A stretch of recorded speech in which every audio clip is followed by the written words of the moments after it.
पेपरफुटी प्रकरणाचे धागेदोरे आता पुण्यापर्यंत येऊन पोहोचले। नाशिकमधून अटक केलेल्या शुभम खरनारचा एक साथीदार पुण्यात असल्याची शक्यता आहे। हा तरुण मूळचा अहिल्यानगरचा असून मंगळवारपासून त्याचा मोबाईल बंद आहे। पुणे पोलिसांनी त्याचा शोध घेण्यासाठी पथकं रवाना केली असून या कारवाईमुळे पेपरफुटीच्या रॅकेटचा पुणे कनेक्शन उघड होण्याची शक्यता वर्तवली जाते। नीट पेपरफुटी प्रकरणाचे धागेदोरे आता पुण्यापर्यंत पोहोचल्याचं समजतंय। नाशिकमधून अटक केलेला शुभम खरनार याचा एक साथीदार पुण्यामध्ये, ज्याचा मोबाईल मंगळवारपासून नॉट रिचेबल आहे। त्याचा शोध आता पोलिसांकडून सुरू झालेला हा संबंधित तरुण अहिल्यानगरचे असल्याची माहिती समोर येते। आपल्यासोबत आमचे प्रतिनिधी अक्षय बडवे जोडले गेलेले आहेत। अक्षय, हे कनेक्शन आता पुण्यापर्यंत पोहोचतंय, काय अधिकची माहिती?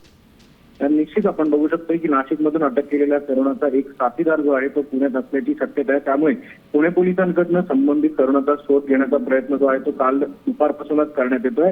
हा संबंधित तरुण जो आहे तो मूळचा अहिल्यानगर इथला असल्याची माहिती आहे आणि त्याला शोधण्यासाठी काल पुणे पोलिसांचे जे पथकं आहेत ते देखील आता वेगवेगळ्या ठिकाणी या तरुणाचा शोध घेत आहेत। नाशिकमधील आरोपी खैरनार याच्यासोबत असलेला हा एक तरुण जो आहे तो नेमका त्याचा रोल काय आहे याचा तपास करण्यासाठी पोलीस जे आहेत तो या संबंधित तरुणाचा शोध घेत आहेत। जी, धन्यवाद अक्षय, आपण दिलेल्या सविस्तर माहितीसाठी। आपण पाहतोय नीट पेपरफुटीचं पुणे कनेक्शन उघड होण्याची शक्यता आहे, कारण पुणे पोलिसांकडून आता नाशिकमधल्या आरोपीचा साथीदाराचा शोध सुरू आहे।